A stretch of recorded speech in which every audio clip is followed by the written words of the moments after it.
Guys, Indo Sri Lanka relationship के ऊपर एक बहुत इंपॉर्टेंट टॉपिक है, बहुत इंपॉर्टेंट आर्टिकल है, बहुत इंपॉर्टेंट न्यूज है। बहुत ध्यान से समझिएगा। अभी रिसेंटली श्रीलंका के द्वारा त्रिंकोमाली ऑयल टैंक फार्म इसको संयुक्त रूप से विकसित करने के लिए इंडियन ऑयल की सहायक कंपनी लंका आईओसी को 49% हिस्सेदारी दिए जाने की घोषणा की गई है। और इस संयुक्त उपक्रम में 51% हिस्सेदारी सिलोन पेट्रोलियम कॉरपोरेशन की रहेगी। तो इन शॉर्ट अगर मैं आपको बताऊं तो श्रीलंका ने अनाउंस कर दिया है कि हमारी इंडियन ऑयल की एक कंपनी है, सब्सिडरी कंपनी लंका आईओसी, इसको 49% का शेयर दिया जा रहा है त्रिंकोमाली ऑयल टैंक फार्म को डेवलप करने के लिए। बट यहां पर civil services point of view से एक तो ये वाली न्यूज में जो चीज आई है वो आपको पता होना चाहिए कि इंडियन कंपनी अब एक होगी, इंडियन ऑयल की कंपनी, वो श्रीलंका के अंदर एक ऑयल फार्म को जो है, ऑयल टैंक फार्म को जो है वो डेवलप करेगी, राइट। बट मेन ऑब्जेक्टिव क्या है कि हमारी कंपनी वहां पर स्टैब्लिश हो रही है, मतलब कि त्रिंकोमाली में हम लोग स्टैब्लिश हो रहे हैं। इंडिया का कंट्रोल त्रिंकोमाली पर होने वाला है। और ये इसलिए इंपॉर्टेंट है क्योंकि आपको पता है गाइस कि चाइना जो है श्रीलंका के कुछ एरियाज पर अपना कंट्रोल स्टैब्लिश कर रहा है, इसी प्रकार से पोर्ट को डेवलप करके, यानी कि पोर्ट डेवलपिंग प्रोजेक्ट्स के थ्रू, वेरियस इंफ्रास्ट्रक्चर प्रोजेक्ट्स के थ्रू अपना कंट्रोल श्रीलंका पर स्टैब्लिश कर रहा है। तो उसको काउंटर करने के लिए जो ये डील है ये बहुत इंपॉर्टेंट है। तो ये डील स्ट्रेटेजिकली भी इंपॉर्टेंट है, श्रीलंका के साथ हमारे रिलेशनशिप को एनहांस करने के लिए भी इंपॉर्टेंट है, और आप कह सकते हैं कि इंडियन ओशियन पर जो चाइना का जो प्रेजेंस है उसको काउंटर करने के लिए मोस्ट इंपॉर्टेंट है ये डील। और गाइस, इस डील को हिस्टोरिकल डील भी बताया जा रहा है, एक ऐतिहासिक समझौता भी बताया जा रहा है। क्यों बताया जा रहा है? क्योंकि डेट थी 29 जुलाई 1987, 29 जुलाई 1987 ये डेट थी। 35 साल पुरानी ये डेट की मैं बात कर रहा हूं। इस दिन हमारे जो उस समय के ऑनरेबल प्राइम मिनिस्टर थे राजीव गांधी जी, और श्रीलंका के जो प्रेसिडेंट थे जे आर जयवर्धने, इन्होंने एक डील पर साइन किया था, एक एग्रीमेंट पर साइन किया था। ये एग्रीमेंट था इंडो लंका अकॉर्ड, भारत श्रीलंका समझौता। इसी समझौते के प्रावधान में यह चीज मेंशन थी कि त्रिंकोमाली ऑयल टैंक फार्म को ज्वाइंटली इंडिया और श्रीलंका मिलकर डेवलप करेंगे। तो ये चीज भी इसके अंदर मेंशन थी। तो इसलिए इस टॉपिक के अंदर हम लोग इसको भी डिस्कस करेंगे, इंडो लंका अकॉर्ड को भी डिस्कस करने वाले हैं अभी थोड़ी देर में।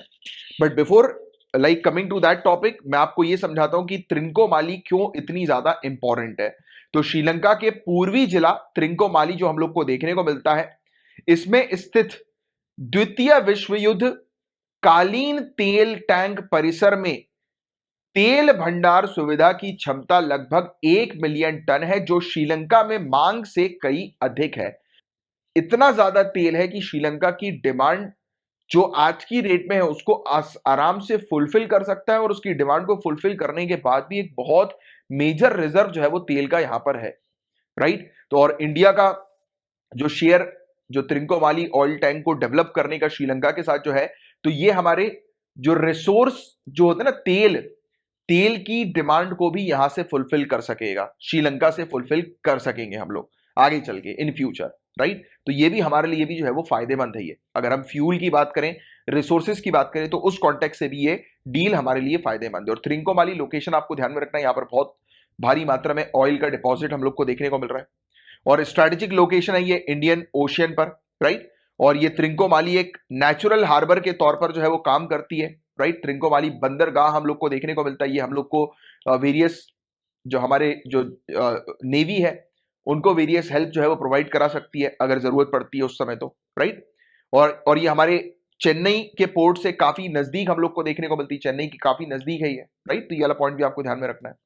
और चाइना को काउंटर करने के लिए, काउंटर बैलेंस करने के लिए, क्योंकि हम्बनतोता पोर्ट जो है, जो जिस पर चाइना जो है वो आज की डेट में काम कर रही है, तो उसको काउंटर करने के लिए हम लोगों ने ये डील जो है वो करी है। तो ये चाइना को काउंटर करने के लिए भी ये डील हेल्पफुल होने वाली है। और इवन हो सकता है कि आगे चल के चाइना इस क्षेत्र पर, त्रिंकोमाली पर अपना कंट्रोल जो है वो धीरे से स्टैब्लिश करे, तो वो करे तो उससे पहले कि हम ही कर लें, राइट, उसके करने से पहले।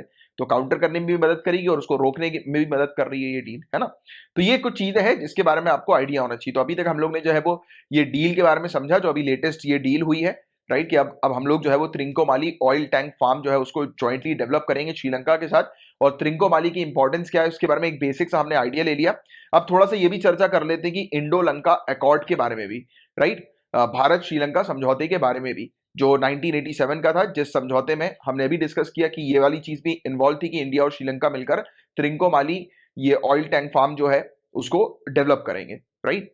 तो ये राजीव गांधी और जयवर्धने के बीच में ये हुआ था, इसलिए इसको राजीव जयवर्धने अकॉर्ड के नाम से भी जाना जाता है, राइट। तो ये पॉइंट आप थोड़ा सा ध्यान में रखिएगा, राइट। राजीव जयवर्धने समझौते के रूप में भी इसको जाना जाता है। 1987 में ये समझौता साइन हुआ था और श्रीलंका में तमिल एवं सिंहली समुदायों के मध्य जारी सिविल वॉर को समाप्त करने के संदर्भ में 1987 में भारत श्रीलंका समझौते यानी कि इंडो लंका अकॉर्ड पर हस्ताक्षर किए गए थे।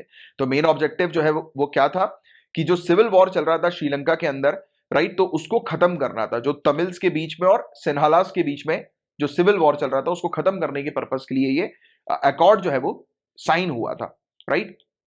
और इस अकॉर्ड के अंदर मेन फोकस था इस समझौते के अंदर कि भारत और श्रीलंका के मध्य सभी तीन विवादास्पद मुद्दे, जो तीन जो मुद्दे थे, इश्यूज जो थे, उसको रिजॉल्व करना। कौन से तीन मुद्दे? रणनीतिक हित, मतलब कि स्ट्रेटेजिक इंटरेस्ट, इंडिया का स्ट्रेटेजिक इंटरेस्ट, और श्रीलंका में भारतीय मूल के लोग और श्रीलंका में तमिल अल्पसंख्यक अधिकार को सामूहिक रूप से समाधान करने का प्रयास किया गया था इस समझौते के तहत। मतलब कि जो लोग इंडियन ओरिजिन के हैं जो श्रीलंका के अंदर रह रहे हैं और जो तमिल माइनॉरिटी जो श्रीलंका के अंदर है उनके अधिकार, जैसे ये तीन मुद्दे थे, एक इंडिया का पर्सनल अपना स्ट्रेटेजिक इंटरेस्ट, दूसरा सिन्हाला और तमिल्स के बीच में जो इश्यूज चल रहा था उसको रिजॉल्व करना मेन ऑब्जेक्टिव था। तो इन ऑब्जेक्टिव को ध्यान में रखते हुए ये अकॉर्ड, ये एग्रीमेंट जो है वो लाया गया। और इस अकॉर्ड को बताया जाता है कि समझौते के परिणाम स्वरूप यानी कि रिजल्ट के तौर पर श्रीलंका में शांति स्थापित करने के लिए भारतीय शांति रक्षक बलों को तैनात किया गया। इंडियन पीस कीपिंग फोर्सेस वहां पर प्लेस की गई श्रीलंका के अंदर श्रीलंकन सिविल वॉर को रिजॉल्व करने के लिए। तो क्वेश्चन ये बन सकता है कि श्रीलंका के अंदर जो सिविल वॉर जो हुआ था सिन्हाला कम्युनिटी और मतलब तमिलियंस के बीच में जो सिविल वॉर जो कंडक्ट हुआ था, चल रहा था, तो उसको रिजॉल्व करने के लिए हमारी जो पीस कीपिंग फोर्स गई थी वो किस समझौते के तहत गई थी? तो इंडो लंका अकॉर्ड के तहत गई थी, भारत श्रीलंका समझौते के तहत गई थी, ठीक है। तो ये वाला पॉइंट भी आप ध्यान में रखिएगा, 1987 का ये समझौता है।